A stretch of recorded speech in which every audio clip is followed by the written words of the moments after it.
Hello all, welcome back to my channel Hershey's creations. ఈరోజు recipe panipuri ఇంట్లోనే చేసుకోవచ్చు. బయట బండి మీద కొనుక్కునే పని లేకుండా సింపుల్గా, అంటే ఈజీగా, పెద్ద ఈ పూరీలు ఇవన్నీ చేసే అంత హడావిడి లేకుండా సింపుల్గా చేసుకునేటట్టుగా ఈ వీడియోలో చూపిస్తాను. అది ఎలానో ఈ వీడియోలో చూసేద్దాం. ఇంకా దీనికి ఫస్ట్ ఒక మిక్సీ జార్ తీసేసుకుని ఒక గుప్పెడు కొత్తిమీర తీసుకోండి. ఇంట్లో ఉంటే కొంచెం పుదీనా కూడా వేసుకోవచ్చు. ఇన్ కేస్ కొత్తిమీర లేకపోతే పుదీనా అయినా ఉట్టి పుదీనా అయినా తీసుకోవచ్చు, నో ప్రాబ్లం. తీసేసుకుని దానిలో పచ్చిమిర్చి వేసేసుకుని 2 కానీ 3 కానీ కారాన్ని బట్టి వేసుకోవాలి. మళ్ళీ స్పైసీ ఎక్కువైపోతుంది, చూసుకుని వేసుకోండి. దీనిలో ఒక 1/2 లీటర్ వాటర్ పోసుకోండి.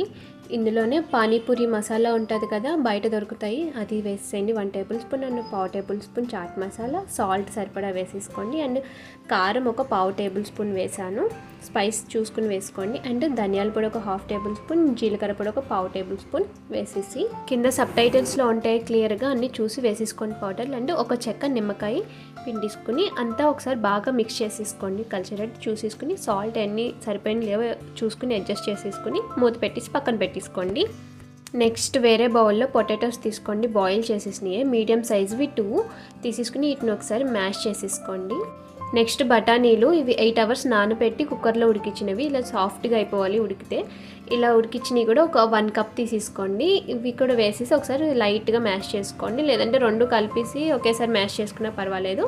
ఈ 2 కూడా ఒకసారి ఇలా మిక్స్ చేసేసుకున్నాక సరిపడా సాల్ట్ వేసేసి కారం 1 టీ స్పూన్, ధనియాలు జీలకర్ర పొడి ఒక 1/2 teaspoon and chaat masala ఒక 1/2 టీ స్పూన్ వేసేసి ఇవన్నీ ఒకసారి బాగా మిక్స్ చేసేసుకోండి. అండ్ సాల్ట్ అయి సరిపోయినా లేదా, లేదంటే కారం అయి సరిపోయిందా లేదా ఒకసారి చెక్ చేసుకుని ఇంకా కావాలంటే వేసుకోండి. ఇవన్నీ మిక్స్ చేసేసుకుని పక్కన పెట్టేసుకోండి.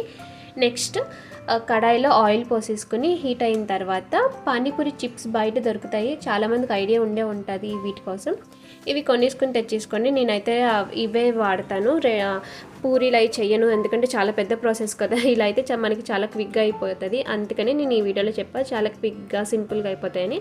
అలాగా అన్నీ మీకు ఎన్ని కావాలో అన్ని చిప్స్ వేయించేసుకుని రెడీ చేసేసుకుని వాటర్, పానీపూరి వాటర్, ఆలు బఠానీ స్టఫ్ అండ్ ఆనియన్ కొంచెం వేసేసుకుని ఆ పానీపూరి వాటర్లో ముంచుకుని తినేసేయడమే.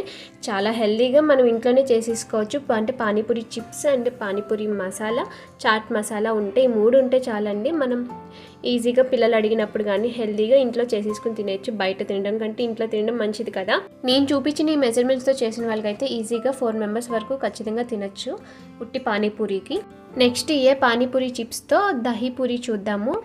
అన్నీ ఇలాగా మధ్యలో హోల్స్ పెట్టేసి ఇలా సెట్ చేసేసుకుని ఇందాక చూపించా కదా ఆలు బఠానీ స్టఫ్, అది పెట్టేసేయండి. అన్నిటిలో పెట్టేసి కొంచెం ఆనియన్స్ పెట్టేసేయండి అన్నిటిలో. అండ్ నెక్స్ట్ క్యారెట్ తురుము, ఇవి కూడా అన్నిటిలో కొంచెం పెట్టేసుకోండి.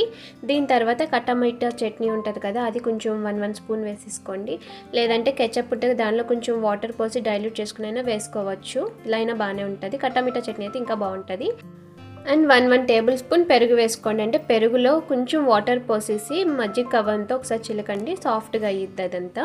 ఇలా వేసుకుంటే పెరుగు బాగుంటుంది. అండ్ లాస్ట్లో కొంచెం కొత్తిమీర వేసేసి కొంచెం సాల్ట్, చాట్ మసాలా, కారం, ఈ 3 కొంచెం చిటికుడు చెప్పని అన్నిటిలో వేసేసుకోండి. ఇలా వేసుకుని తినండి, చాలా బాగుంటుంది. ఇది కూడా పెరుగు కొంతమంది ఎక్కువ ఇష్టపడతారు, అలా కావాలనుకుంటే ఇంకొంచెం కూడా మీరు యాడ్ చేసుకోవచ్చు అండి. అటు ఇటుగా కొంచెం మార్చుకుంటూ మన టేస్ట్ని బట్టి వేసుకోవచ్చు, నో ప్రాబ్లం, బాగుంటుంది. అండ్ లాస్ట్లో సన్న కారపూస వేసేసి తినేసేయడమే. తప్పకుండా ట్రై చేయండి. ఈ వీడియో చూసిన వాళ్ళు మీకు అందరికీ నచ్చిద్ది. ఈ వీడియో నచ్చితే కనుక లైక్ చేసి సబ్స్క్రైబ్ చేసేసుకోండి మన ఛానల్ని.